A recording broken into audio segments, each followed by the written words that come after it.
தாய் தமிழ் உறவுகளுக்கு வணக்கம். மீண்டும் முதலமைச்சர் ஆவதற்கு பேச்சுவார்த்தையை ஆரம்பித்தார். மீண்டும் முதலமைச்சர் ஆவதற்கு பேச்சுவார்த்தையை ஆரம்பித்தார் என்ற தலைப்பில் இந்த காணொளியை நாம் காண்கிறோம். 2026 தமிழக சட்டசபை தேர்தல். தமிழக வெற்றி கழகம் மைனாரிட்டி ஆட்சி அமைத்துள்ளது.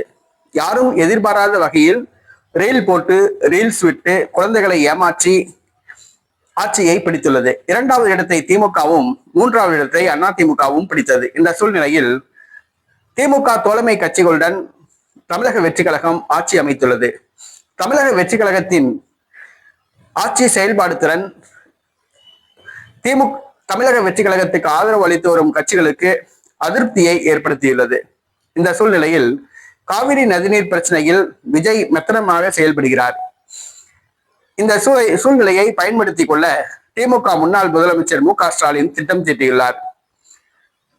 தமிழக வெற்றி கழக அரசுக்கு ஆதரவு அளித்து வரும் திமுகவில் முன்னாள் கூட்டணி கட்சிகளான விடுதலை சிறுத்தை கட்சி, மார்க்சிஸ்ட் கம்யூனிஸ்ட் கட்சி, இந்திய கம்யூனிஸ்ட் கட்சி, இந்திய யூனியன் முஸ்லிம் லீக் ஆகியவற்றுடன் மீண்டும் பேச்சுவார்த்தை நடத்த துவங்கியுள்ளார். தமிழக வெற்றி கழகத்துக்கு அளித்து வரும் ஆதரவை வாபஸ் வாங்கிவிட்டு வருமாறு கேட்டுக்கொண்டுள்ளார். அதிமுகவுடன் இணைந்து கூட்டணி அமைக்க திட்டம் தீட்டி வருகிறார். இதற்காக அதிமுகவுடன் பேச்சுவார்த்தை நடத்தி வருகிறார். மீண்டும் முதலமைச்சர் ஆவதற்கு முன்னாள் முதலமைச்சர் மு.க.ஸ்டாலின் திட்டம் தீட்டியுள்ளார். இது சம்பந்தமான பேச்சுவார்த்தை ரகசியமாக நடைபெற்று வருகிறது. கடந்த மே 10ஆம் தேதி ஆட்சி பொறுப்பேற்ற தமிழக வெற்றி கழக அரசு கூட்டணி கட்சிகளையும் கண்டுகொள்ளவில்லை, மக்கள் நலனையும் கண்டுகொள்ளவில்லை, தாந்தோன்றித்தனமாக ஆட்சி செய்கிறது என்பது தமிழகத்தில் உள்ள அனைவருக்கும் தெரியும்.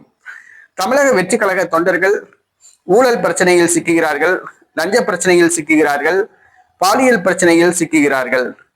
மேலும் தமிழக வெற்றி கழகம் ஊழல் செய்ய மாட்டோம் என்று சொல்லிவிட்டு ஊழல் செய்ய தொடங்கியுள்ளது.